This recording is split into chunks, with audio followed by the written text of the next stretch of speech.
Assalamualaikum dan selamat sejahtera.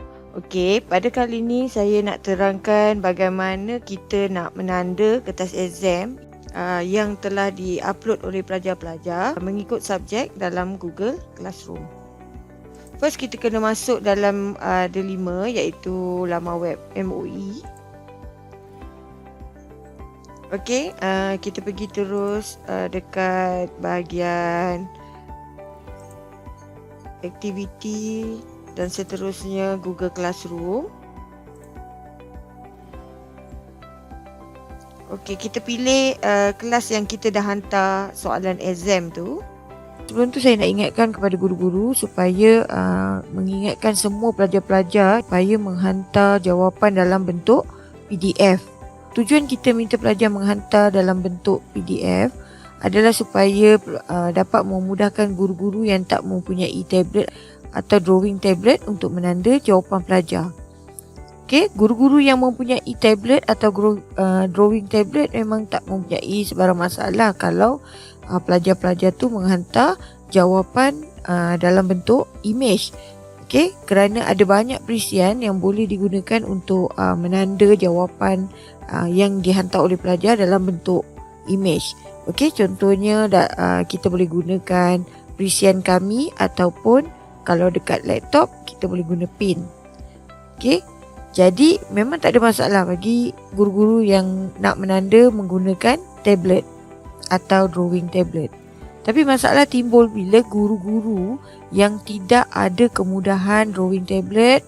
Jadi apa yang kita boleh buat ialah dengan memastikan pelajar-pelajar kita menghantar jawapan dalam bentuk PDF supaya kita dapat menanda dalam perisian PDF tu sendiri. Okey. Iaitu menggunakan Acrobat Reader. Okey. Lagi satu, cikgu-cikgu mesti pastikan cikgu dah install Adobe Acrobat Reader DC ni. Bagi cikgu-cikgu yang belum install lagi, cikgu boleh pilih cikgu type dekat Google. Okey, cikgu pilih yang ni, free download ni. Okay, kalau better yang ini, Adobe Acrobat Reader DC, kita pilih install for all version. Okay, kat sini nanti dia akan suruh cikgu pilih download Acrobat Reader ni. Okay, nanti cikgu dah download, barulah cikgu boleh menanda menggunakan Adobe Acrobat Reader. Ada juga Adobe Reader yang lain, tapi Adobe Reader yang lain kadang-kadang kita tak boleh menanda dengan menggunakan pen berwarna merah. Okay, saya dah pernah cuba, ada yang Acrobat Reader lain, tapi warna yang kita boleh tanda adalah warna kelabu. Okay, jadi yang ini cikgu kena install sendirilah. Okay. Okey, jadi untuk melancarkan kita dan kita nak kurangkan masalah ketika kita menanda jawapan exam tu nanti, pastikan pelajar-pelajar kita uploadkan jawapan nanti ke dalam Google Classroom dalam bentuk PDF.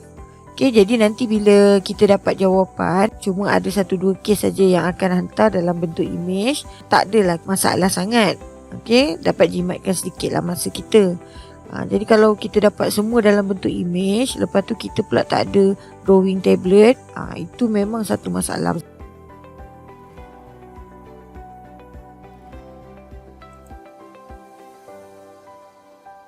Okey, kalau kita tengok kat sini, macam mana kita nak tahu berapa orang yang dah hantar daripada pelajar daripada keseluruhan kelas kita? Okey, contoh dalam kelas 5 ASK ni, keseluruhan pelajar yang ada dalam kelas 5 ASK adalah 27 orang. Jadinya kalau dekat sini kita tengok yang turn in ini hanyalah 2 orang, yang di-assign 25 orang, bermakna hanya 2 orang saja yang baru menghantar jawapan kertas peperiksaan. Okey. Ini saya just buat untuk contoh. Saya dah pesan dengan mereka. Cuma hanya 2 pelajar ni saja yang saya memang minta untuk hantarkan sebagai contoh. Okey, kita buka sekarang kertas jawapan yang pelajar ni hantar. Dekat video sebelum ni saya pernah terangkan, ini adalah kertas soalan yang telah direnamekan dengan nama pelajar tu sendiri dan tajuk kertas peperiksaan tu lah. Okey, dekat bahagian bawah ni lah baru jawapan pelajar yang kalau kita tengok dekat simbol ni kita dah tahu dia hantar dalam bentuk PDF. Okey. Kelemahan kita menanda dekat dalam direct terus melalui Google Classroom apabila jawapan pelajar tu sama ada berbentuk image atau PDF, kita hanya boleh letak komen. Okey. Kalau kita nak tanda jawapan pelajar ni, kita perlu klik pada tanda tambah dekat sini. Kemudian kita letak kat sini, lepas tu baru kita tulis betul contoh. Lepas tu kita klik pada button komen. Okey, kemudian kita kena klik lagi tanda button komen ni. Lepas tu kita kena highlight dekat bahagian mana yang kita nak tanda tu. Kita tulis lagi. Okey, ini adalah contoh jawapan berbentuk image. Okey, kalau contoh jawapan berbentuk image pun sama. Okey, kita perlu klik kat sini, kemudian kita tanda. So sekarang saya nak ajar cara mudah yang lebih cepat perlu kita menanda dekat dalam Google Classroom ni dan guna komen. Okey. Jadi caranya adalah kita pergi keluar. Kita keluar daripada Google Classroom dulu. Kemudian kita type, pergi dekat Google. Kita pergi dekat Google Chrome. Lepas tu kita type Google Drive download. Okay. Okey, kita cari yang ini. Download Google Drive. Tekan button ni, dekat bahagian ni kita tengok ada tulis download drive for desktop. Okey, kita klik.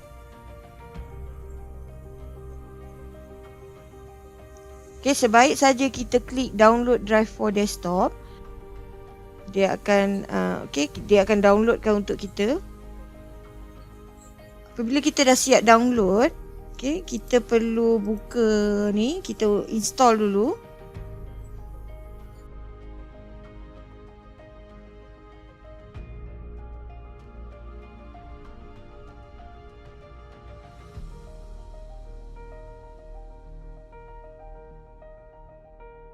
Dia akan minta kita sign in with browser ni. Nanti dia akan minta kita sign in. Jadi kita pilih kita punya ID MOE kita. Dari sini kita baca, dia ada bagi sikit description untuk kita baca. Kemudian kita tekan sign in. Dia dah beritahu kat sini kita dah berjaya masuk ke dalam Google Drive.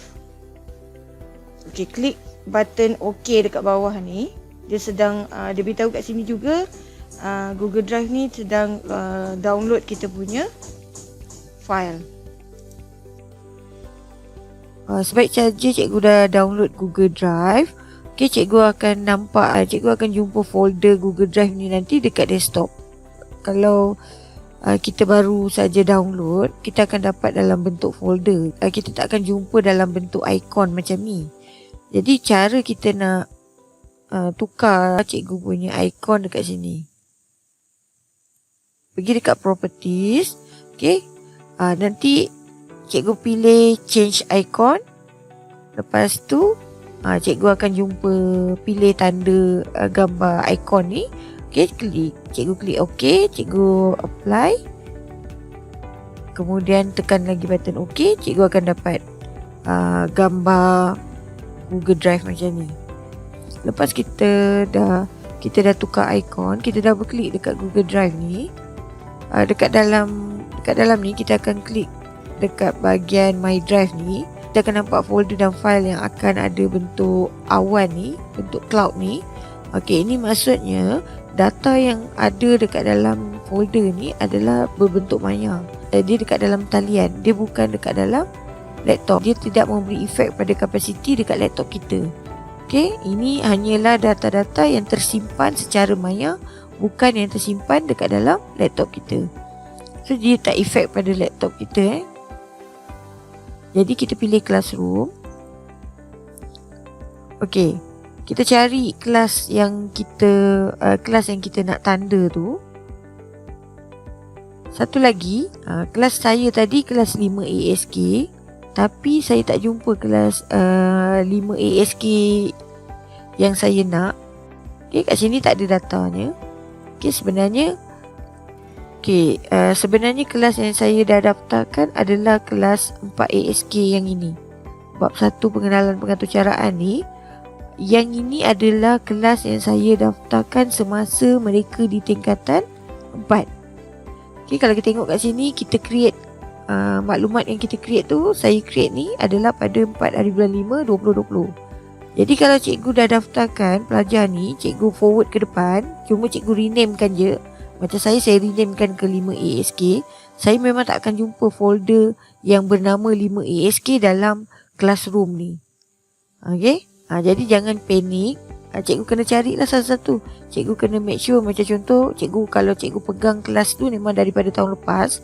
Jadi bila forward ke depan, kelas tu kita akan jumpa, dia akan guna nama yang masa kita create dulu, bukan nama yang kita dah rename sekarang pada tahun 2021 tu.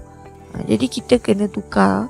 Jadi caranya kita boleh rename dekat sini.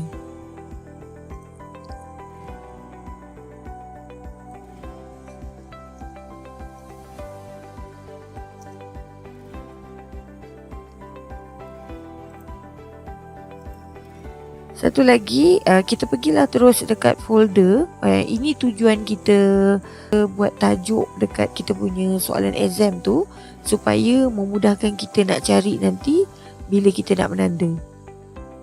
Okay, jadi kita pergi terus cari jawapan pelajar tu. Okay, yang lain ni adalah soalan yang saya dah renamekan dengan nama pelajar tu dan juga nama peperiksaan tu. Okay, jadi jawapan pelajar hanya beberapa saja. Jadi saya pergi terus dekat jawapan pelajar. Okay, jadi kita terus masuk. Kalau contoh kat sini yang saya dah pernah tanda lah jawapan pelajar tu. Okay, yang kat sini pula adalah jawapan yang saya dah edit, yang saya dah masukkan markah. Jadi kita boleh tengok apa yang kita tulis dekat apa yang kita masukkan dekat dalam ruangan komen ni, kita boleh tengok. Ini yang saya edit tadi. Jadi untuk menanda, kita boleh buka terus dekat dalam ni. Okay, kat sini kita pergi terus dekat bahagian kanan ni, kita cari fill and sign. Kemudian kita nampak lagi sekali perkataan fill and sign ni, kita klik dekat button ni. Okey, kat sini dekat bahagian atas ni, kita boleh pilih color. Jadi kalau untuk menanda, dekat sebelum ni memang saya dah setkan color pen ni color merah. Kemudian kalau kita nak tanda betul atau salah, kat sini kita boleh pilih tanda betul kat sini. Kemudian kita just klik saja dekat sebelah jawapan pelajar tu. So lebih cepat dan lebih mudah. Kemudian untuk kita nak bagi markah, kita cuma perlu type saja dekat sebelah sini. Okay.